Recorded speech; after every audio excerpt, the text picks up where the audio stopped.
yeah, that's right. We got the 90s Bulls warm-up music today. Gotta get real. How's it going, guys? Welcome to another episode of Say What? Barstool Parlay. For the first time, we're actually doing a live parlay here on the show. Like I said, get excited for this new video. We got Brandon Paul Myers joining us today to debate the Michael Jordan versus LeBron James topic. Now, I'm sure you guys already know who I'm going with, but Brandon's here to defend LeBron.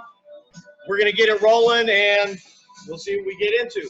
Like I said, let's start doing what you guys want to see me drink in the comments. Let's start doing that. Today we're going with some Budweiser beer, and we'll get to rolling. So, Brandon, I'm going to let you go first since I'm clear. No, you go first. I'm going to let you go first. Your show, you go first. And we're going to get into it, man. So go ahead with your first point or your first argument. All right, I'll start off. LeBron is better than Mike because of league talent. And I guess I would have a couple pillars of each. Don't give me that fucking face. Like, are we allowed to cuss on this show? Is this a kid's show? No. You can say whatever you want. All right. You know the league is much better talent-wise. Go back and look at pictures of Bill Laimbeer and tell me that dude's as talented as any player in the league right now. There is, for every great player you can name in the 90s, I can name you 5 good players. 5 great players in the league today. Okay. The only problem with that argument is the fact that it's not true. So when we go back and look at this, I mean, we have to really look at this. Like, you're bringing out guys like Bill Laimbeer. The whole Pistons roster, other than Isaiah Thomas and a real young Dennis Rodman at that point, were not good players. Right. So why you had Dumars, but they're all Rough Riders. They're not basketball players.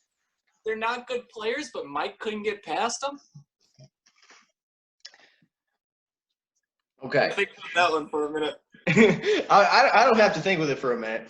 Mike had no help, and besides that, it wasn't a matter that Mike couldn't get past them. The Pistons didn't play basketball. Like, they literally, like, I was watching the ESPN series The Last Dance the other day. Like they said, they were surprised anybody could literally survive that type of beating that he took against the Pistons. So come on. So I mean, come on. And then once Scotty arrived, it was over. He needed like 10 points a game from Scotty to get over the Pistons. 10 points a game? Scotty didn't average 10 points a game in that series, but that's really all Mike needed. He needed like 10 points out of Scotty to get him over the hump.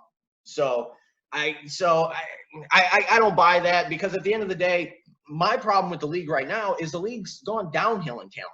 Now, some of the superstars are at another level. You got Kevin Durant, you got some of these guys, but overall in the league, who do we really have that's a LeBron James, Kevin Durant, Kobe Bryant type of superstar left in the league? We don't have any. We have LeBron and we have Kevin Durant. And other than that, you got an honorable mention in Kyrie Irving and an honorable mention in Dude, James Harden went crazy the past 2 years. You got Giannis, who is a physical freak. You got Steph, who has changed the game. You can go on and on with this. But that's the problem. Like Joel Embiid. You can only say Hakeem, and that's one player. But there's 3 Joel Embiids right now. Well, the problem is still the fact that, like, all these superstars, they're not two-way players. Even LeBron is a two-way player. Kobe was a two-way player. Jordan was a two-way player. Even guys like Harden, they're great shooters, but they're not great two-way players. Harden just recently last year decided, I guess I'll play defense once in a while. What about Kawhi? Kawhi. I left out Kawhi. Kawhi's another superstar. Giannis is a two-way player. Giannis is a two-way player, but his offensive game is super. Draymond's a two-way player. I think the problem with today's league is the fact that we're making superstars that would never be superstars in any other area. Like, Giannis would be a good player, but he'd be a Robin to a Batman in a different era. He'd be a Robin to somebody like Jordan, because he's too one-dimensional on offense. This is a different argument. We're arguing LeBron versus Jordan, not whether or not the players are better. Well, they're not. I mean, we don't have any Karl Malones. We don't have any Ewings. We don't have any Olajuwons. I mean, we can go on and on. That era had the most Hall of Famers in NBA history. I think the league talent is better, and LeBron still dominates his class. But go ahead and give me your point. All right, so let's go through here. I'm going to read you a couple stats. So this is Jordan versus LeBron for all major awards in basketball. All right, so Jordan 6-0 in the finals, obviously. LeBron 3-7. Jordan 6 Finals MVPs, LeBron 3. Jordan 10 scoring titles, LeBron 4. Jordan 10 times first team All-NBA, LeBron 12. 9 times All-Defense, LeBron 5. 5 MVPs, LeBron 4. 14-time All-Star, LeBron 16. 15 seasons, LeBron's played 17.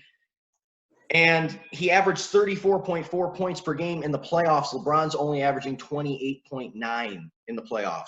So, and Jordan has more 60-plus, which is where we're kind of going back to your first argument against the competition. Jordan has more 60-plus win team eliminations than any player in history. So he's eliminated more 60-plus win teams, which goes to argue the level of competition. And he's never seen a Game 7. So, and I mean, we're looking at this. Jordan is beating LeBron in every single category and award except for All-Star appearances, because he's played 15 seasons. LeBron's played 17, 14 to 16. LeBron or Mike's never seen a Game 7. Not in the finals. Well, not in the finals, but he's seen Game 7s. Yeah, he's seen Game 7s throughout the playoffs. That goes to show how good the competition is. The finals, he only had to go 6 games. Or is it because he's just that dominant? I don't know. That could be team dominance. True. But I don't know what your argument was trying to say there. You did a very picky amount of stats. You didn't go into rebounds. You didn't go into assists. You didn't complete the whole game. LeBron has a deeper amount of stats. His stats go deeper. He's more of the team than Mike was. Mike did a lot of the scoring, but Scotty led every other statistic on the team. I wouldn't go that far. In a given year, Scotty's going to lead specific stats, whether it be rebounds or something. But Michael usually led the team in steals. There's times where Mike led them in rebounds and things like that. But the problem with that argument is the fact that the reason why we pick those is because the stats are all, it's conjecture to a point depending on the style of the player. Obviously, if you're an inside player, you're going to score more in the paint than somebody who's an outside shooter. So the stats are all twisted towards the player's play style to a certain extent. But when we talk about total overall defense or anything like that, he's got more first All-NBA defenses, more Defensive Player of the Year awards, more first-team defense. I don't see that LeBron's the more well-rounded argument. I just don't see it because he doesn't have the accomplishments that Jordan has on both sides of the ball. Well, I think it's easy to look like a good defensive player when you have 2 of the best defenders of all time to hide your mistakes. You got Scotty and Dennis playing next to you. They're going to pick up a lot of the slack and make you look like a better defensive player. Here's the issue, though. How are they picking up the slack if Jordan's always guarding the top player on the other team? He wasn't. Oh, he was, absolutely. Absolutely not. Did you watch The Last Dance? Scotty picked up all the best players. No. Yeah, in the finals, Scotty picked up Magic. They switched Scotty to Magic, but that's also a size comparison too. That's because Scotty's 6'7", 6'8", and you got Mike at 6'6", and Michael and Magic Johnson 6'8". So they switched Scotty because it's a better physical matchup. No, not at all. Because Magic would have dominated Mike on the offensive end. But Scotty harassed Magic the whole time, allowed Mike to put his effort into the offensive end. And I'll give you that, which is LeBron had a lot of defensive help, obviously with Rodman and Pippen. 1-0 me. 1-0 you. Yeah. Like I said, I'll give you the defensive help for Jordan because obviously, like you said, I mean Scotty and Rodman are fantastic defenders. Let me give you a little narrative here. All right, go ahead. Give you a little story about pressure. Oh, about pressure. Imagine this. You're an 18. Are you sure you want to go down this road with LeBron talking about pressure? Yes, absolutely. Think about this. All right. You're an 18-year-old high schooler. You're an 18-year-old kid coming out of high school, going straight to the NBA. Sports Illustrated dubs you the chosen one, the next up, the king himself. Think about that. That's an immense amount of pressure that you have to live up to. And he has, without question. And think about the social media that we have now. Pressure is on this man every single day from every single person, not just media pundits, but every single person has a way to speak to LeBron directly and tell him how shit he is. But yet every year, year after year, he lives up to that pressure. Mike could have just not been Mike, but LeBron has to live up to the pressure of being the next Mike, and he's done it. He's in comparison with Mike. This is a valid argument. That makes it the fact that he's and that's the thing. Valid, and that's the thing. That's the thing that people do. He's in the conversation. He's not at the top. That's the thing people do. We want to force him to the top so bad that we can't stand the fact that he's in the conversation and not at the top. We have to try to rocket him past where he is as a player just because Mike was so transformational to the game. No, we have to have another Jordan. We're trying to force LeBron into shoes he doesn't fit because we're craving another Jordan. No. It seems like nostalgia is forcing Jordan to the top despite the greatness that we've been seeing over the past 20 years from LeBron James. We're nostalgic because we want to remember Mike for what we saw at the time or from the highlights we see, but we don't want to trust our eyes and say, all right, this guy's way better. He's playing against way better competition. He's doing more for his team, and he's lived up through higher pressure than Mike has. I don't know about that. 2-0. But let me go here. So obviously NBA players are more qualified to speak on this topic than me or you. We're going on our own athletic experience. We're going on our own statistical research, things like that. But don't give me the Chauncey Billups. Don't give me all these old players who watched Mike as a kid saying, oh, that's my idol. Wait till 10 years from now when you see the NBA players who are saying, LeBron's no, I'm talking about every NBA player that you interview says that Jordan's better than LeBron. No, and they say that Kobe is better than LeBron. Who? What? And they say that Kobe is better than LeBron. Right. Why would I pick somebody from my class to be the best ever? Why would, if me and you are in the same class, I'm not going to say you're the best of all time. I just not. If you're my peer, I'm not going to do that. That's stupid. But the next class is going to say LeBron's the best. I don't know about that because the guys that played against him they don't concur that argument. They say I played against him. And they're simplistic to guard. And you're a Rodman fan, right? One of your favorite players ever. Yeah. All right. So I'm going to read you a Rodman quote here. All right. So another ex-Hall of Fame NBA player, Dennis Rodman on LeBron James. I would have locked his ass up. He doesn't have any moves. Scottie Pippen would have shut his ass up quick before I got to him. Quote, yeah, that's Dennis Rodman. But he also did that to Mike. He locked up Mike's ass. When? Are you talking about when he's on the Pistons? 89-90, yeah.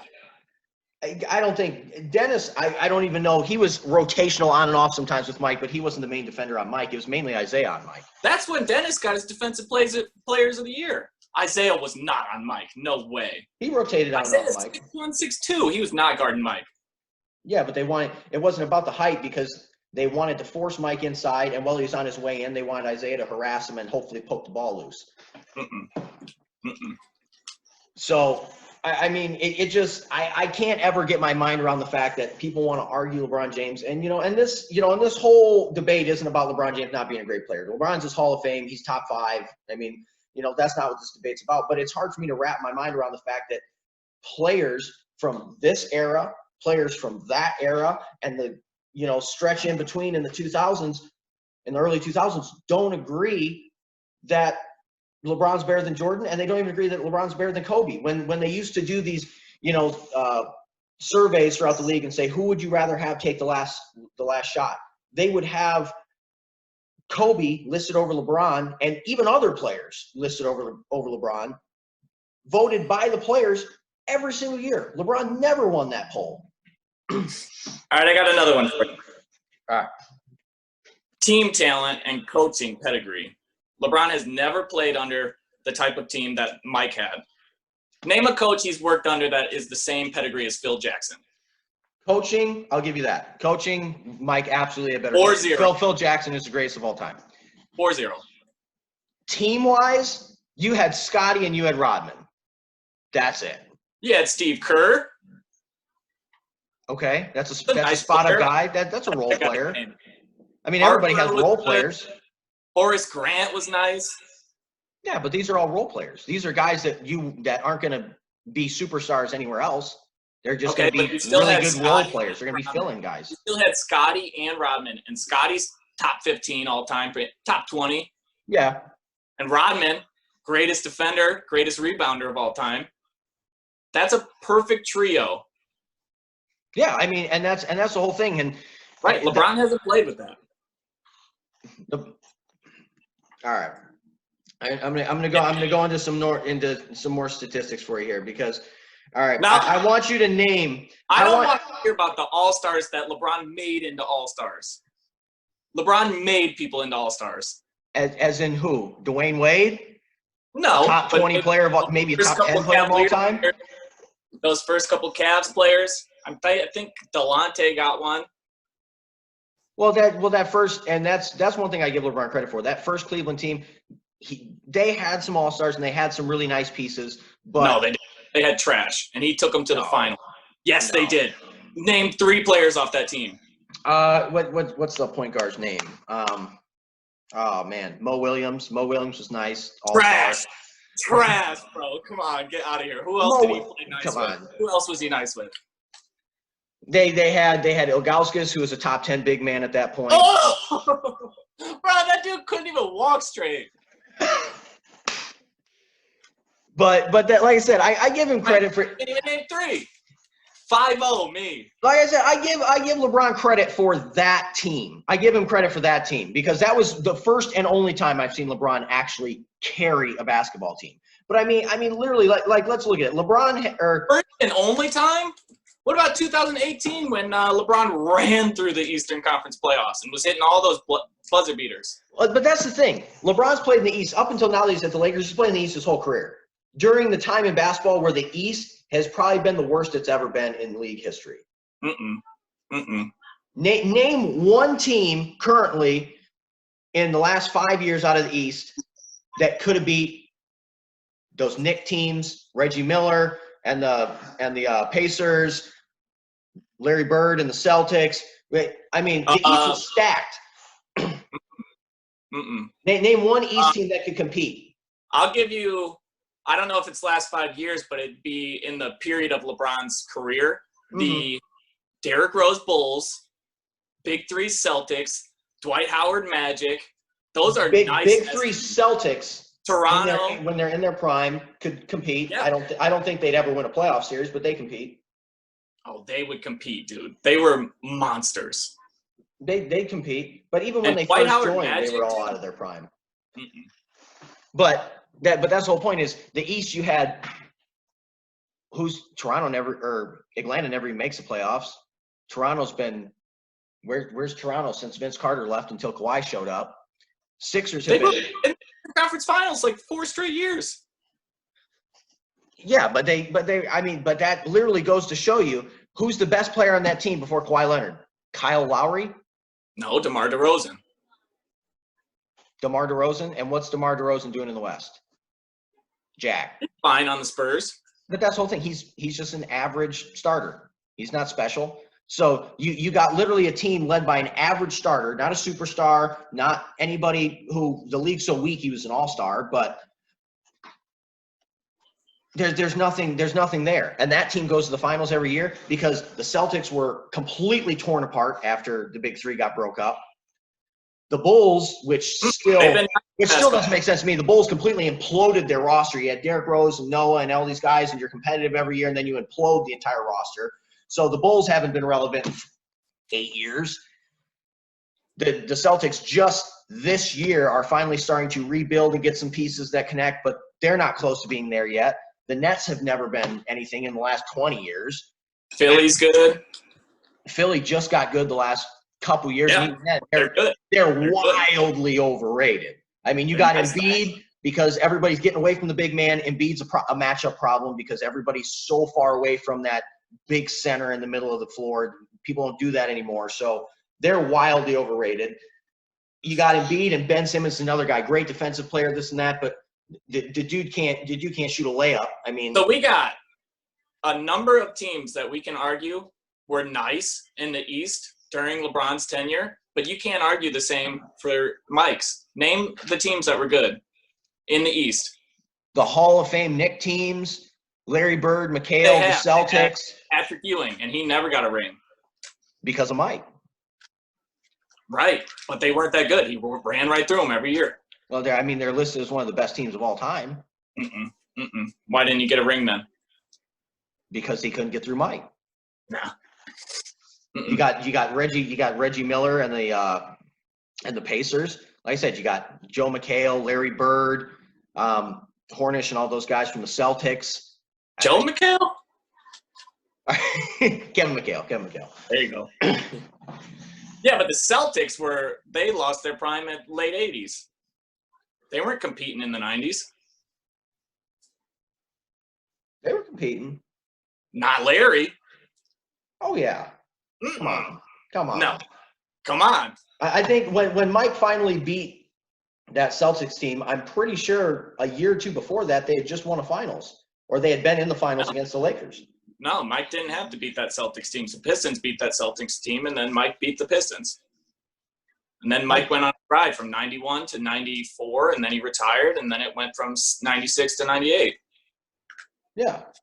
Yeah. But that Celtics team didn't break up till about 92, 93. Yeah, 100%. I'll Google it right now. When did Larry Bird retire? Google it. I'm going to Google it. Do All it. right, present the next argument, because right now it's like 7-0.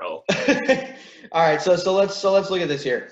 So and these are some of the names that you named. So you're gonna sit there and say that the only other if you want to use the word star players on the Bulls team, Pippen and Rodman, obviously for sure, and then honorable mentions or questionable picks, Harper and Oakley.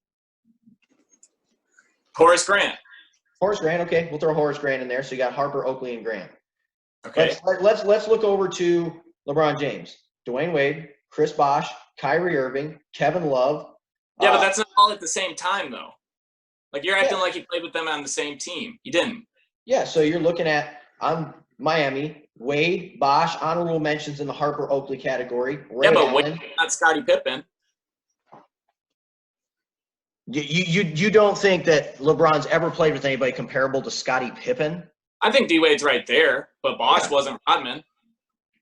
Bosh wasn't Rodman, but it's also different skill level. Did he have the defensive prowess on some of those superstars that Jordan had? No.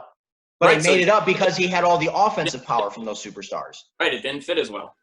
He needed a lockdown defender. He needed that defensive guy. He didn't have it like Jordan did.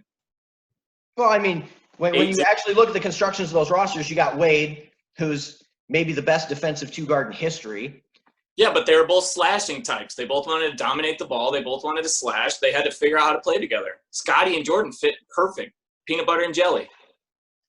Yeah, that's true. But at the same time, that's true that it was a better fit than a bunch of offensive players playing together. But at the same time, Wade's comparative to Pippen offensively and defensively. And he's not quite at Scottie's level defensively, but he's a defensive presence. He's the best defensive two-guard of all time, other than Michael. So, and then, like I said, when you're looking at guys like Harper Oakley type category, those borderline guys in the conversation, you have Battier and you have Ray Allen. Ray Allen, another defensive stud. Shane Battier made his entire career defensively. So, dude, you could compare those to maybe Ron Harper, maybe Luke Longley. You could compare them to them, but those guys are not like monsters to play with. Well, like I said, they're the borderline guys that are in the Harper Oakley category. They're the borderline guys that they're not quite, Wade or somebody like that, but they're solid role players that are going to fill out your team. So, despite the players that you put around LeBron, he brings his team to the finals every year. He probably would have done it this year, at least Western Conference Finals. Got through the West. If it wasn't for Corona, I would imagine he'd probably be in the finals or Western Conference Finals. And it's not proven that that Mike could have done that with multiple teams. That's another addition to LeBron's greatness. He's done it through multiple teams. Two stints with the Cavs, one stint with the Heat, and probably with the Lakers he'll get one. But how did he get to those finals? By being the best player. No, it's because he's leapfrogging to every team that has the best chance to go. No way, dude. Mike got his ass pounded and suffered for years in Chicago, waiting for management to put a team around him. The Bulls were the worst team in the NBA when he got there. They had the worst record in the NBA when he got there in '85. So he was waiting for them to draft some Scottie Pippins, make some trades for some Rodmans, and put some players around him. They had nothing when he got there. So, and Mike never asked for a trade. Mike never went out. Mike didn't pack his stuff and head to Miami. Cleveland had nothing when LeBron got there, and he still took that shit team to the finals. And he said, "Fuck this! They're not giving me any pieces. I'm gonna go play with some players who I can win one with." And like I said, here's my thing. Didn't do that. LeBron packs his stuff, goes to Miami. I don't have an issue with it. No problem. You're tired of. You just had an issue with it. You say no. Because we're talking about multiples. Miami was not his last stop. That's the problem. If he wants to sit there and say the Cavs management is garbage, they refuse to put anybody around me, I'm done with this, I'm out, I'm wasting my career. I'm okay with that. I understand. I don't like him teaming up with Wade and Bosh, but I understand. You want to do that? Fine. But then Wade starts getting older. Everybody thinks he's on his last leg. He's got his arthritis in his knees. His knees are getting bad. Chris Bosh didn't fit the way they wanted him to. And LeBron literally says, fuck this, I'm out. Takes them to the finals. Fuck this, I'm out. They went to the finals this last year. Yeah, and got steamrolled. I don't know about steamrolled, but you just said it yourself. Bosh didn't fit right. Wade had arthritis in his knees, and LeBron's still taking him to the finals. But that's the thing is that's the excuses that everybody's using for LeBron. Well, Bosh didn't fit right. You just made him for him. You just made him for him. That's what the pundits and the guys on FS1 stuff are saying. That's not what I'm saying. Bosh was a good fit in that team. He came out defensively. Argue for LeBron, you can. He's great. You can argue for it.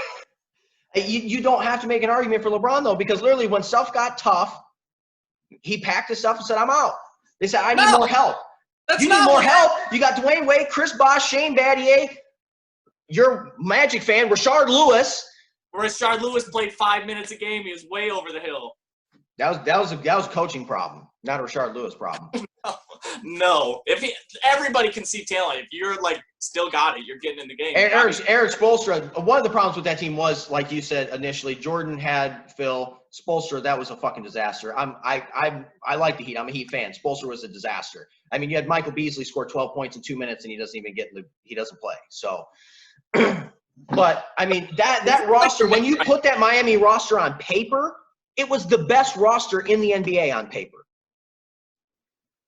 Maybe. I'm sure you could go with the Spurs too, with Manu, Tony, and Tim. And young Kawhi. That's a monster roster. That's a starting five. They had no bench depth. Miami had a better starting five with LeBron, Wade, right? Bosh. LeBron, greatness. I mean, they had a better starting five, and they had the bench depth with Battier and Miller and Chalmers and Lewis and Allen and Norris Cole at the time and Bergman and Joel Anthony and Udonis Haslem and all these guys coming off the bench that were either every player on that roster was, other than I think two, like Joel Anthony and Bergman, were the only two players in that roster that weren't either a current or former All-Star. Or on the Olympic team. Anybody can be a former All-Star, though, and still lose their game. Yeah, that's true. LeBron was playing with the oldest team in the league with Miami. That's true. Yeah, they were an old team, but he wasn't. He was supposed to be carrying that team, and he wasn't carrying. Let's talk about this. Let's talk about the record of each team after each player left. When LeBron leaves, his teams tank over and over again.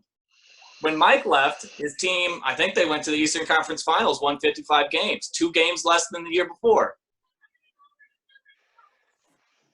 Think about 10-0. Think about this, though. Why did the teams tank? Because LeBron. Because they lost the best player. Because LeBron's getting out when everything's starting to go downhill, and when he leaves, he usually takes 4 or 5 players with him. No. When he left Miami, he took Dwayne Wade. No, he didn't. They traded him to Chicago. And that was 2 years later. It was the he played 1 year in Chicago and then went to Cleveland. Yeah, right. So he didn't take D-Wade with him, and then when he left Cleveland, he only played 20 games in Cleveland. I know, because he didn't want to be there. Right, so he didn't take him with him. Yeah, but he tried to take Ray Allen. Allen retired. He didn't want it. He tried to take Birdman, who said it openly in the media, and he said, no, unlike some other people, I'm not quitting on this franchise. So taking a direct shot at LeBron. No, Birdman fell onto drugs again. No. Yes. No. Yes. No. Yes. No. Whatever. All right, so why did the Bulls stay so good when they didn't lose anybody? It was the exact same roster minus Mike. Right, they're good as fuck. Well, what do you think would happen if Mike left, Scotty got traded somewhere else, Rodman went with Mike somewhere, and all they had was Harper and Oakley and Grant? Do you think that's even a playoff team? No. It did happen in 99. What was the Bulls' record in 99? I'm not sure. I don't know. I'm going to Google it because Scotty went down to Portland. D-Rod went to Dallas. Mm-hmm. Chicago Bulls record 99.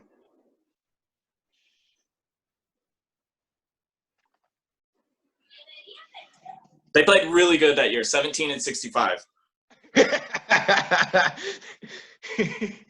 So that's what I'm saying. I mean, the pieces around. I mean, you got Pippen and Rodman, but that's it. Yeah, but I don't think that you can say that the Miami Heat team just fell apart. They still had Bosh. They still had D-Wade. They still had Bosh didn't play the following season because he had his heart issue, which forced him to retire a couple seasons later. He kept trying to rehab and come back, but it never happened.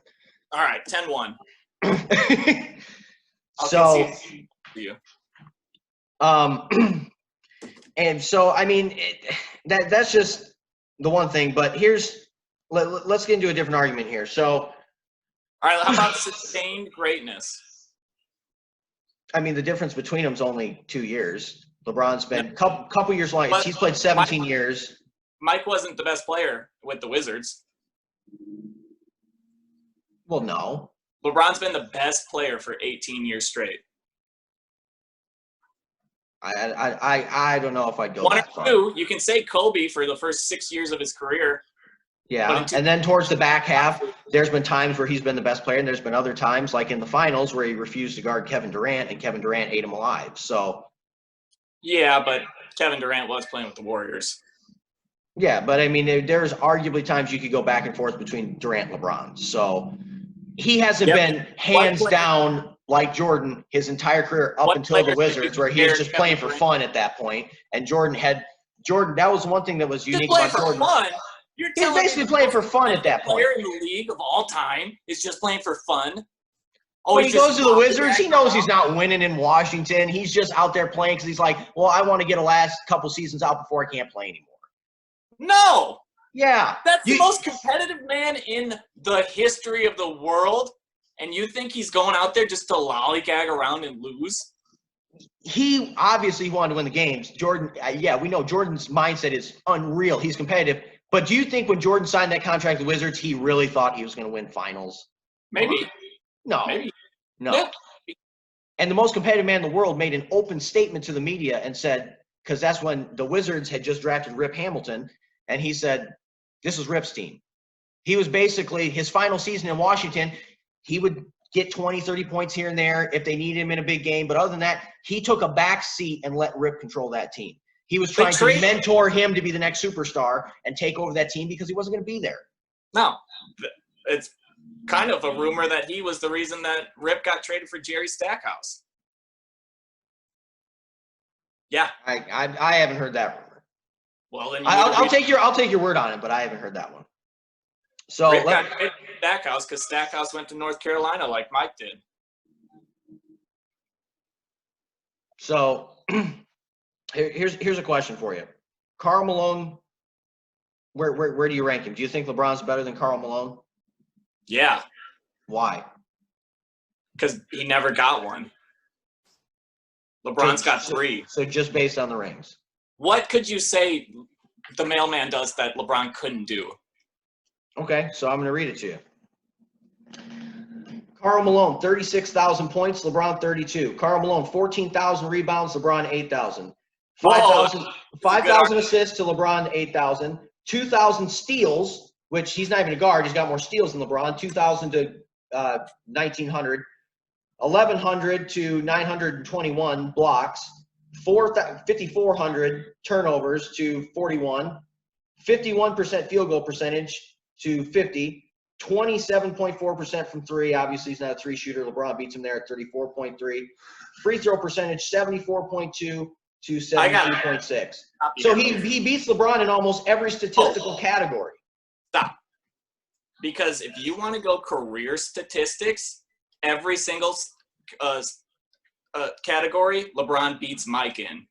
He's got him in points. He's got him in rebounds. He's got him assists. So you need to retract that argument you just made because that was a stupid argument.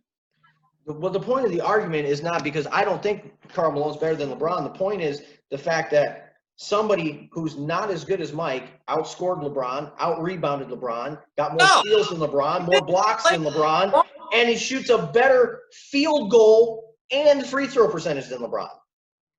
That's just a silly argument. Over a career, yeah. How many more years did Karl play? LeBron's already beat Karl in years, I'm pretty sure. Uh-uh. I don't think Karl played 17 seasons. I think he played 15 or 16. I don't think he even played 17 seasons. That's silly. But I won't concede that point at all because that's just a bad argument for you because I can do the same thing with LeBron to Mike. LeBron hasn't beaten points. He hasn't beaten rebounds. He hasn't beaten assists. That's not a good argument. It's invalid. I'm going to dock you a point on that one. Dock me a point. I'm going to dock you a point, and I'm going to add another point to me. I'm going to call it 11-0. And I would like to go back to the pressure statement as well. Okay, go for it. What type of pressure did Mike face in comparison to LeBron? Well, Mike is the most famous athlete in the history of the world, and he was expected to be Michael Jordan every single night. Well, he built himself to be Michael Jordan. He could have not done that and just been another Clyde Drexler. True. Right. But by the time 91 hit, really by the time even when he lost to the Pistons, by that time everybody had already conceded Mike was Mike. So he was expected after his first 2-3 years in the league. Really his defining moment, just like the Last Dance series was talked about, was when he lost in, I think it was 86 or 87 to Joe McHale and Bird and that Celtics team.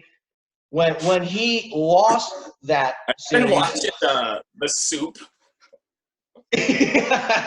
Joe McHale, man. Yeah, I can't get out of my head, man. Joel McHale, it just sounds better. It makes sense. You like that guy.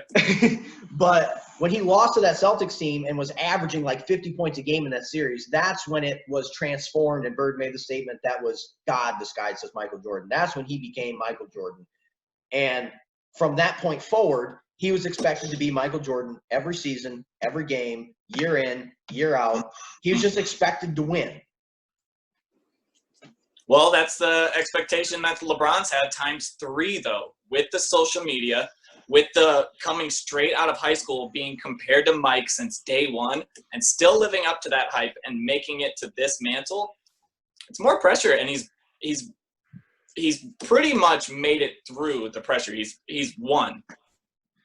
Yeah, every year he makes dealt with the pressure 100%. He's dealt with the pressure. All right, 12-1 or 12-0. Sorry. But like I said, the problem still is the fact that, let's go through it. Who's a better 3-point shooter, Mike or LeBron? LeBron. No, come on. Yeah, look at percentages. You love the percentage game. What's Mike's career 3-point percentage versus LeBron's? I haven't looked at the percentage. I know LeBron has more career makes. You don't want to look because he has more career attempts. You don't want to look at the percentage. But that's also a different time. Mike's not shooting that many threes. It's a different time. They're focused on going inside. But the point is, you can't argue Mike's not a better shooter than LeBron. You can't argue that. Every facet of Mike's offensive game, other than just being able to be surely physical or post up inside, is better than LeBron. He's a better ball handler. He's a better shooter. He's a better shot creator. He's a better, like I said, finesse scorer inside. The only thing he doesn't have in LeBron offensively is raw power. He's got raw power. He's not even a better – LeBron's not even a better passer than Mike. He just chooses to pass more. I don't think that's true. LeBron's one of the best passers. You watch the career highlights of passing between Jordan and LeBron. Jordan has a lot better, nicer, fancier passes than LeBron. I don't think so. 100%. LeBron just passes more because that's what he's done his whole career is defer. No. That's Here's and like we're going back and forth a lot of these stats and stuff, but here's the indefensible for LeBron James. All right, like I said, I was a Miami Heat fan. LeBron James was held to, wait for it, 12 points per game in a finals by 6'3" Jason Terry. I don't think you can say it was Jason Terry. It was a whole team effort. Jason Terry was on him the entire game. No, you're making. They rotated. They were. Oh, I forgot. They rotated a guy who's not even in the league anymore, Deshaun Stevenson, onto him. They had Sean Marion, lockdown defender. Dirk, was a beast at the time. Marion wasn't on LeBron unless it was off a screen with rotation. He was on Bosh. I think you're making up stuff. You're acting like you are. You are. You're acting like Jason Terry guarded him every single play. He guarded him 70 to 75% of the plays. Nope. Meanwhile, he put 25 points per game in him. In him? What are you talking about? Pause. Jason Terry had 20 points in almost every game in that series. That doesn't mean LeBron guarding him. Fault. LeBron was guarding him. No, you're making shit up. No. You act like you have these matchups locked in. You don't know what you're talking about. I watched the series. No, rewatch it. I mean, even ESPN, everybody, that's what they talk about. Would Michael Jordan or Kobe ever get held to 12 points in a finals by Jason Terry? Everybody talks about that. That's the biggest black mark on his record. Nobody talks about that. Stephen A. talks about it. Skip Bayless talks about it. Colin Cowherd talks about it. Those guys aren't valid. They're just clickbait. I mean, that's true. I don't agree with a lot of their takes, but I'm coming with cold, hard facts. That's a cold, hard fact. No. That's a cold, hard fact. Let's see. How did it happen? Why did it happen? And in your opinion, do you think Mike or Kobe would ever settle for being locked down to 12 points a game by any defender in the finals? I'm sure they would force up a lot of shots. I'm sure LeBron was facing a lot of double teams, decided, hey, it's probably a better idea to pass here.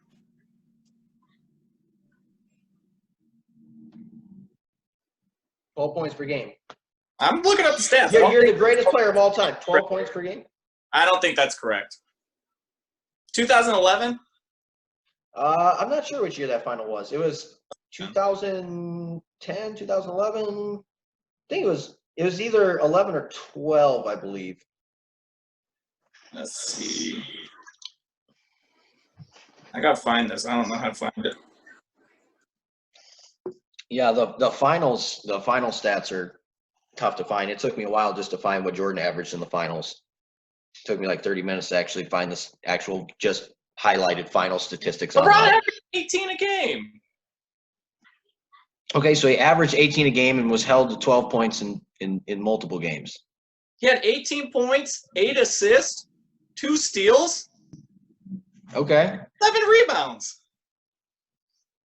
Okay, and Mike averaged 30 in the finals. So what's 18? 18's Scottie Pippen. 18's a role player. Yeah, but LeBron was the all-around team.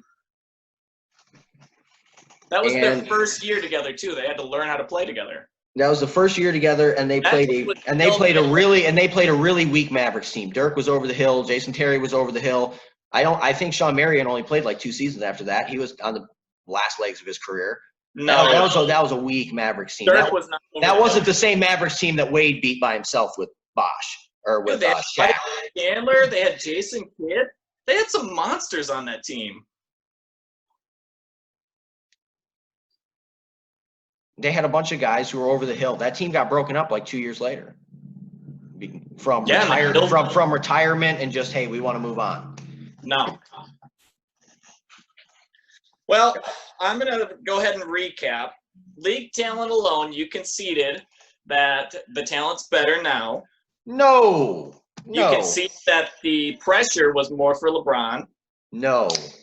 You conceded that the team that LeBron has played with has been worse, and coaching has been worse throughout his career. I conceded coaching. That was the only thing I conceded. You conceded that. What else did you concede? Well, that's been the most of it. I haven't conceded anything. I conceded that he had a better coach because I don't like Eric Spoelstra. But I conceded he had a better coach. That's it. The rest of it, there's nothing to concede. Mike's a better shooter. He's better defensively. He's a better passer when he wants to be. He's got more rings. He's undefeated in the finals. He averages more points in the playoffs. He's got more 60-win eliminations than any other player. And he played less years. I mean, it's not even close. Oh, right. You conceded that LeBron sustained his greatness for longer. Yeah, and you said that Michael just plays for fun. Yeah, at the Wizards, is he going out trying to win? Yeah, but is he basically just playing for fun because he knows he's not going to win anything in Washington? Yeah, he's just playing just to get the last couple years out before he can't play anymore. Well, I'm going to say I take the W on this one, Moof. I don't have any more points today, but we can always do a round 2, and you can try and get your facts a little bit straighter. A little bit straighter? Come on now. Come on now. Try and figure out some realness. It seemed like you were rooting for LeBron at most of your arguments, saying that Dwayne Wade was over the hill, Chris Bosh didn't really fit. So I'm going to go ahead and chalk this one up to a W for Brandon. Well, that's what I said was that's the excuses that people make is Dwayne was over the hill, Bosh didn't fit, but it's all fabric because after LeBron left, we saw Dwayne Wade average over 20 points a game for the Bulls. So if you go ahead and chalk this one up to, like, title it LeBron is clearly best, I lost this debate on when you post this video, that's fine. But I think we should just leave it at that, man. We'll do it again sometime. We'll debate. I got one final question for you. All right. I got one final question for you. How can you honestly say that when you watch a basketball game, based on no statistics, no nothing else, just from a pure eye test, you don't watch Michael Jordan and say, that's a better move, that's a better shot, that's a more talented player than LeBron. He jumps off the screen more than LeBron. LeBron's a freight train going down the lane with no moves. And, hey, there's a dude my way, run him over like Ezekiel Elliott getting a 3rd and inches and shoot a layup. That's what he would have done to the bad boys. Run those motherfuckers over. Well, I got it. Which all you guys, if you want to check it out, check my Facebook. I got a picture of. I got a picture of LeBron on there running through the bad boy Pistons. He's sitting there with Kirk Heinrich wrapping him up. Yeah, but anybody will make a face when somebody fouls them. Like if I fouled you, you'd probably make a face. You'd probably go ah, even if it's like a ah. You would. Yeah, 100%. But I also don't think. If I was LeBron's size, I'd be able to get tackled by Kirk Heinrich. He didn't get tackled. It's just a screenshot. You don't have a video of that play. I could look it up on YouTube. I watched the series. That was the series Rose was hurt. Video of LeBron being pulled down by his shoulders by Marcus Morris, who's actually a big guy, and he runs right through it and gets the layup. Shut your fucking ass up, boy. You quiet it up real quick. You know there ain't nobody like the bad boy Pistons nowadays. That was bad. That was football on hardwood. Now it's, hey, I don't like the way he touched my nipple. I'm out. Like, that's a foul. Send me to the line. Yikes, move. Well, different game, different time. If you got another debate you want to get rocked in, 1-0 Brandon, just let me know. I'm free anytime. But thanks for having me, Move. 100%, man. Well, as always, guys, make sure to like and subscribe in the comments. If there's anything you want us to make a video about or parlay, make sure you leave that in the comments. And get excited. This was the first live parlay on the show. There's more to come. Obviously, we want to see Brandon back again to debate some other things. And we'll go from there. We got some other exciting stuff coming up. At some point, we're going to have another one of my extinguished co-hosts or co-guests on here. I'm talking about the Saints and the Jameis Winston situation with Taysom Hill and what's going on after Breeze retires. That's going to be coming up in the next few weeks with Ethan Davis. And we got some other stuff going on, and we'll see what happens. So as always, guys, like and subscribe. If there's anything you want us to make a video about, make sure you leave it in the comments. And you never know, your next comment might be our next parlay. And if you want to see Brandon back, make sure you leave it in the comments. If there's something you want to see us talk about, leave it in the comments. Peace out, guys. Love you guys. Thank you.